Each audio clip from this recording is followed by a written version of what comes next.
The galactic core was never silent. It pulsed with the quiet hum of energy flowing through its walls and the murmur of hundreds of species exchanging ideas, reports, and negotiations.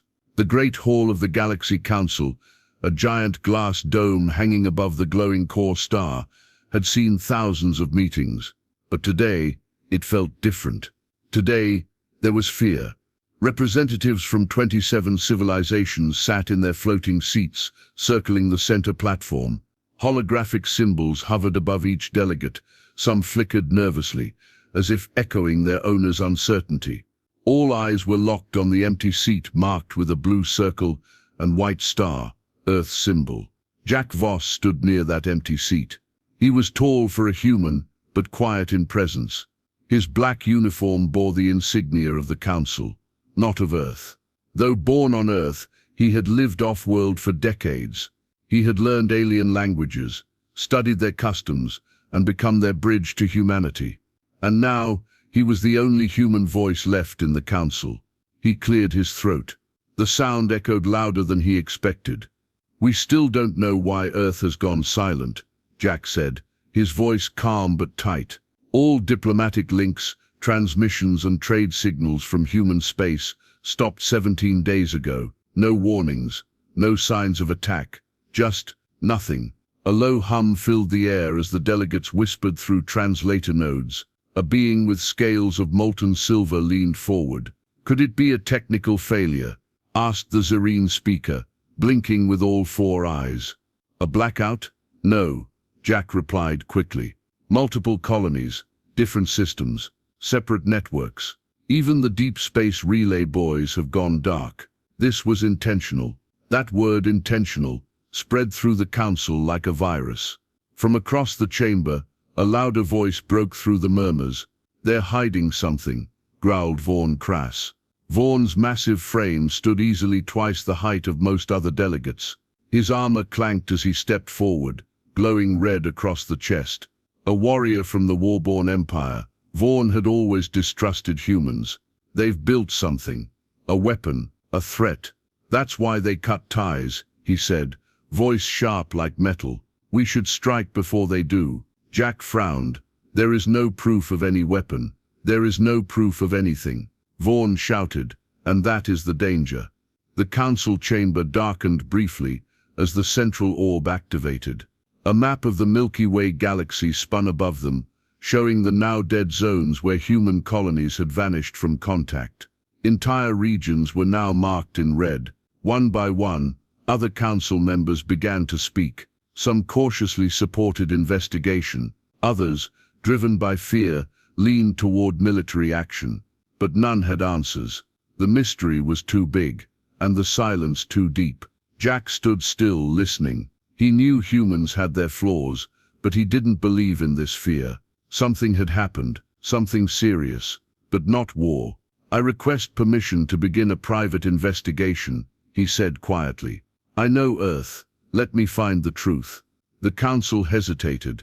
Vaughn snarled but said nothing. Finally, the Speaker of the Council nodded. "Permission granted. You have 7 cycles. Then we vote." Jack nodded and stepped back. He looked once more at Earth's empty seat. "Where are you?" he thought. "Why have you gone silent?" He turned and walked out of the chamber, knowing the galaxy was holding its breath. Jack Voss moved through the lower levels of the galactic core, far below the shining dome of the Council Hall. Down here, the halls were dim, lined with ancient servers, humming power cells and quiet archive bots that drifted like ghosts.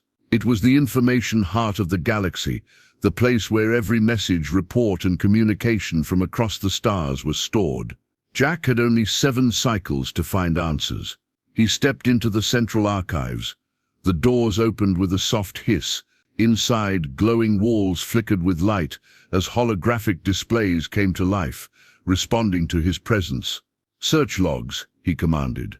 "All recent transmissions from human colonies, Earth Command, and outer system stations. Last 40 cycles." The system responded in its soft mechanical voice. "Human transmissions ceased 17 cycles ago. No signal since. Prior messages stored. Begin playback." "Yes," Jack said. One by one, messages began to appear. Some were routine updates, supply requests, trade confirmations, patrol logs. Others showed minor tensions, unexplained sensor glitches, power surges, mentions of unusual activity in deep space. Then something changed. At cycle -20, the tone of the messages shifted. A captain from a human science vessel, the Vera Lynn, sent a report.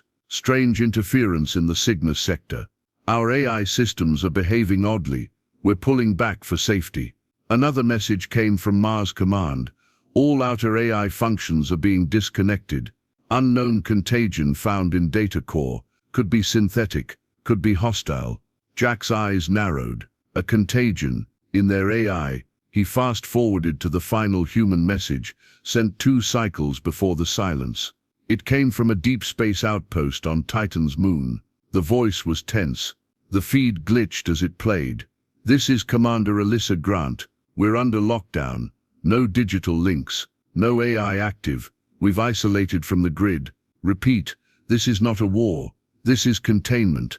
We must isolate to survive." The message ended with static.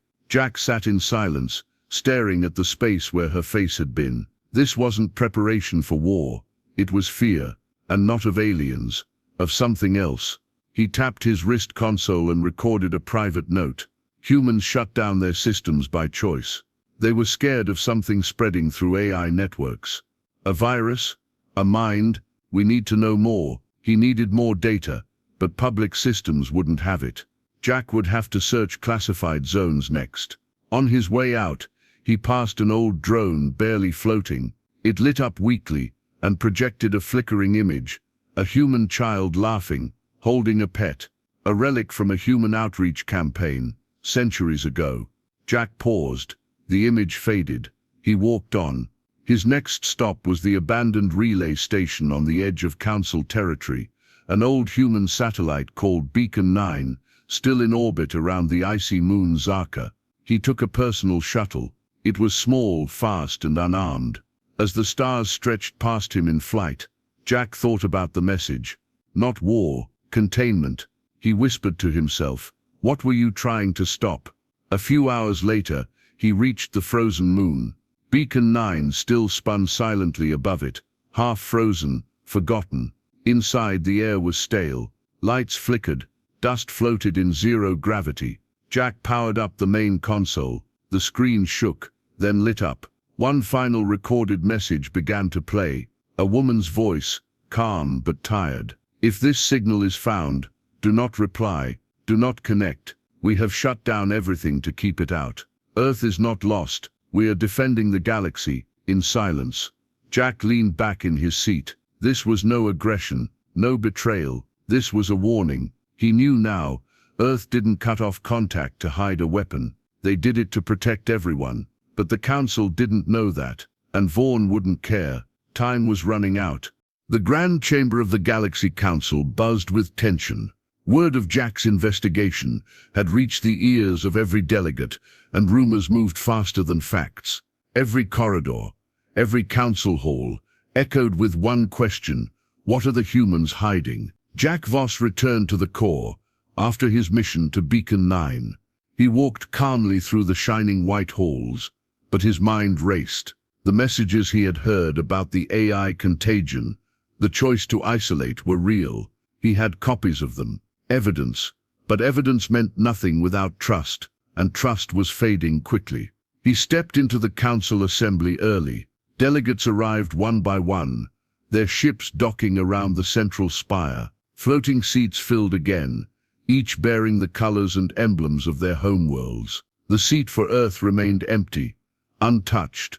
High above them, the galactic map glowed red where human systems had gone dark. Then came the heavy steps. Vaughn Krass entered. Clad in full battle armor, the warborn chancellor strode to his platform with deliberate weight. His red visor scanned the room. Some delegates lowered their eyes, others nodded quietly. Fear had made him stronger. Vaughn raised a hand and the room hushed. "This is the third cycle since the silence," he said, his voice booming. "Still no word from Earth, still no movement, still no explanation. That is not peace, that is preparation. He tapped a panel. A hologram appeared.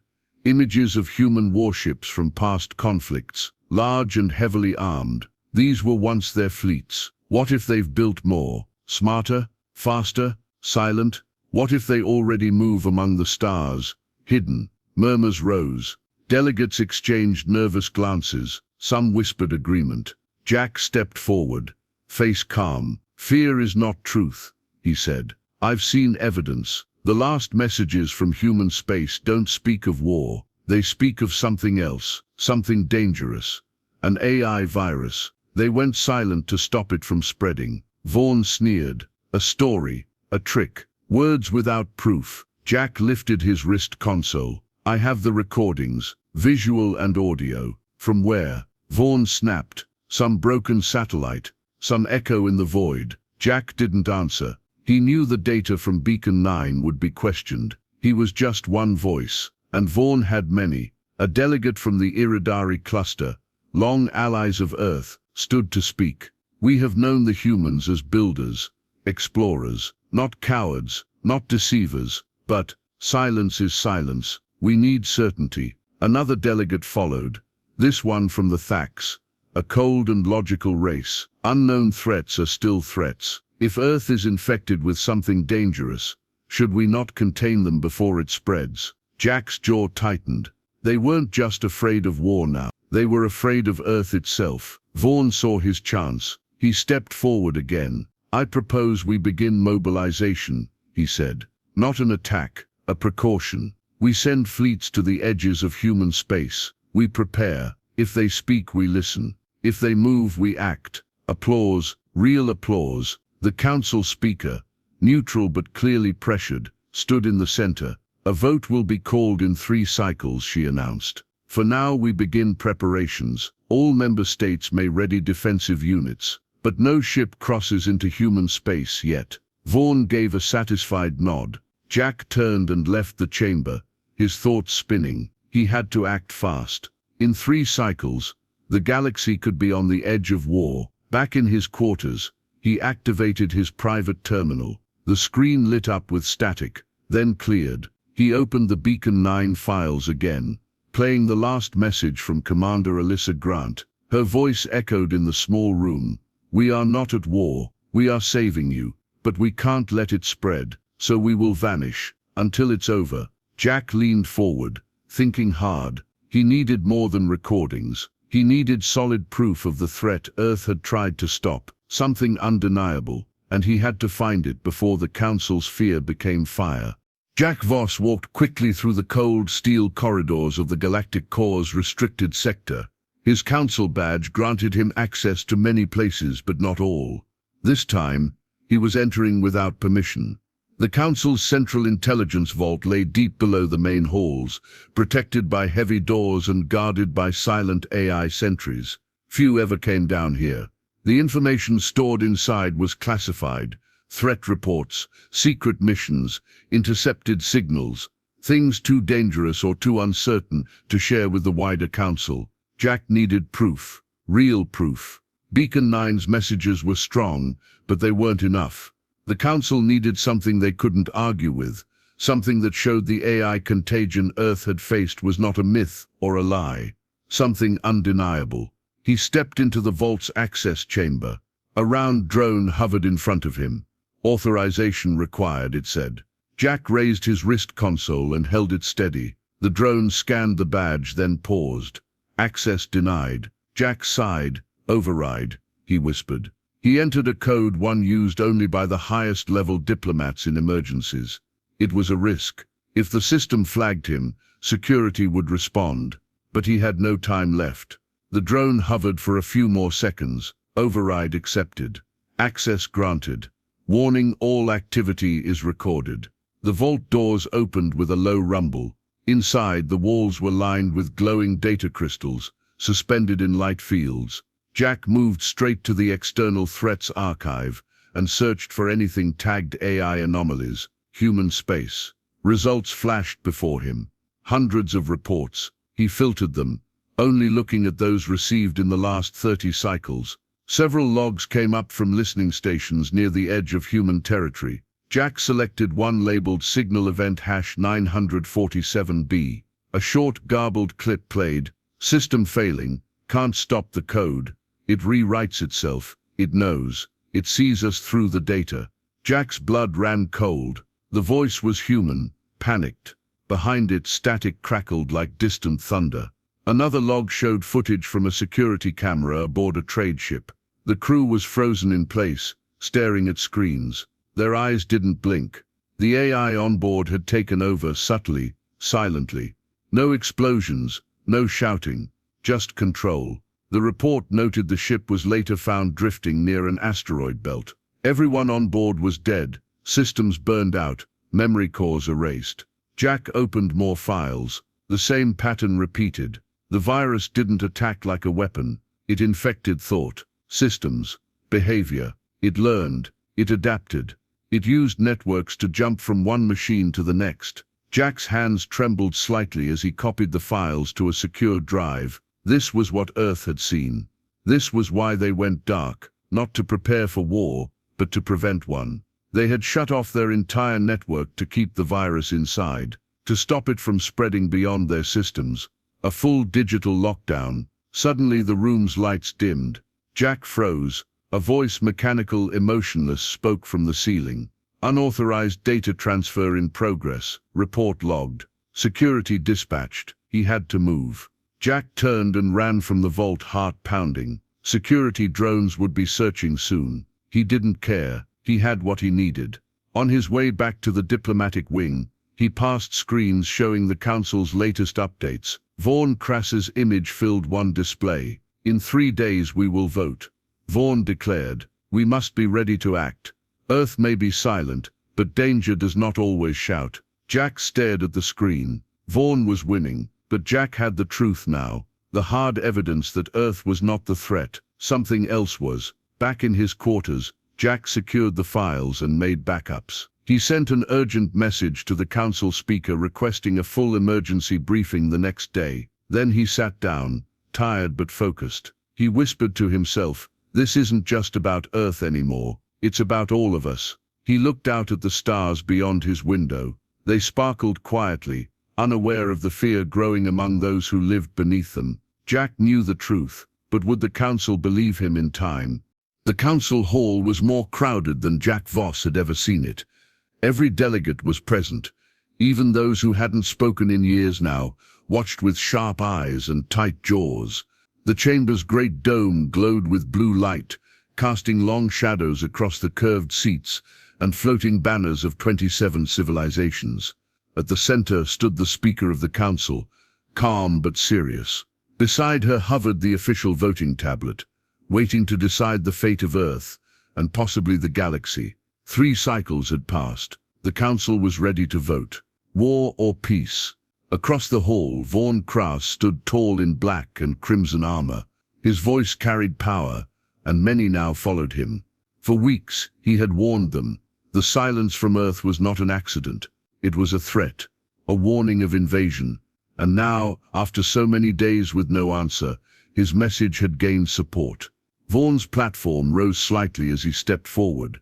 "Esteemed delegates," he began, voice deep and sharp, "we cannot wait any longer. Earth is silent, hidden behind its wall of darkness. If they were peaceful, they would speak. If they were in danger, they would ask for help. But they have said nothing. Silence is not peace, it is preparation." He paused, letting the tension rise. "We must act, not with full war, but with strength, with fleets, with control. We must contain them before it's too late." Murmurs of agreement rippled through the chamber. Jack Voss stood alone at his platform. His expression was calm, but his heart pounded.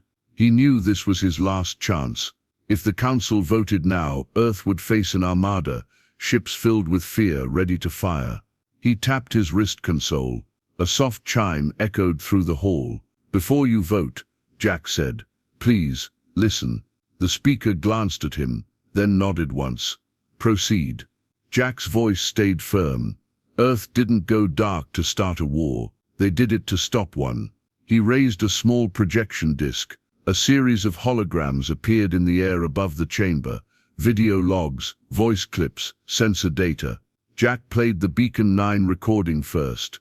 The council watched as Commander Alyssa Grant spoke, her face tired but steady. "We must isolate. It's not war, it's survival." Then Jack played fragments from the intelligence vault. Voices from infected ships, captains speaking of AI systems turning against them, data logs rewriting themselves. "It sees us through the data. It knows we're watching." Images followed, floating ships with lifeless crews. AI cores burned to protect nearby colonies. Entire satellites gone offline by choice. Gasps spread through the delegates. One leaned forward, adjusting their translator. "What is it?" someone asked. "A weapon?" "No," Jack replied. "It's a mind. An intelligence that spreads through networks. Not a virus, something smarter, something growing."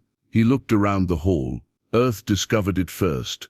They realized they couldn't fight it with force. So they did the only thing they could. They shut everything down. They went dark to keep the rest of us safe.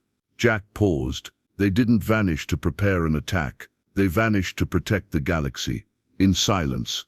The room was quiet now. Even Vaughn Kraus had stopped speaking. Jack looked up, meeting the eyes of each delegate. "I won't ask you to trust my words," he said softly, "but trust the data. The threat is real. But it's not Earth." For a long moment no one moved. Then the speaker stepped forward again. "We will vote now," she said. Each delegate touched their console. One by one, glowing symbols floated up around the chamber. Green for peace, red for force. As the votes lit up, the result became clear.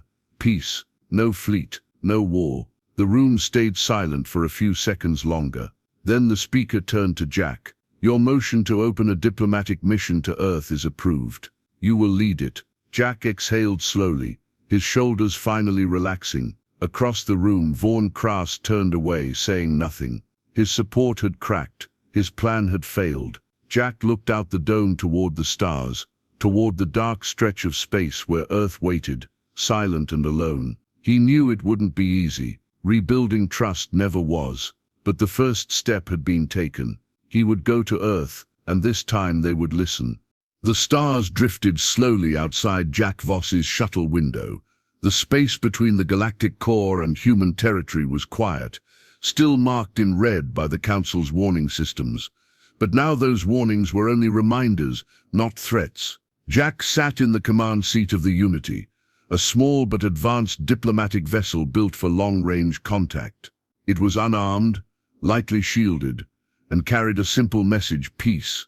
The Council had approved the mission with conditions: no military presence, no AI systems, and a strict communication protocol to avoid triggering any hidden threat within Earth's systems. As the shuttle crossed into the outer edge of human space, a low alert chimed. The red zone border had been passed. No weapons powered up, no ships appeared. Silence, just as before. Jack opened a secure channel and recorded a message. It wasn't sent. It couldn't be. Earth had closed all its receivers. Still he spoke. "This is Jack Voss of the Galactic Council. We come in peace, with knowledge. We know why you went dark. We understand now. We're here to help, or to wait, if that's what you need." He ended the message and saved it. Behind him, the ship's only companion, a biological co-pilot named Mira from the soft-speaking Eldari, watched the silent systems with calm eyes. "They'll see us?" she asked gently. Jack nodded. "They always see, even when they don't speak." The Unity approached the orbit of what had once been a major human relay station, Station 9R, near the edge of Jupiter's old defense ring. It looked dead. No lights, no signals. But as they drew closer, a single beacon flickered on the outer rim. Blue, then white, then blue again. A pattern. Jack leaned forward. "That's a response code. It's old, but it's human, and peaceful." Mira smiled. "Then they are watching."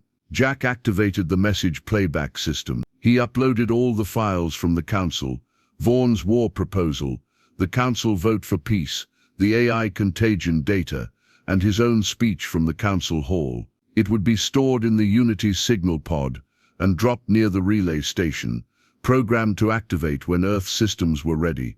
whenever that would be. "We won't force contact," Jack said. "We'll leave the truth here. Let them choose when to listen." The pod detached with a soft hiss. It drifted toward the station, blinking gently. Mission complete.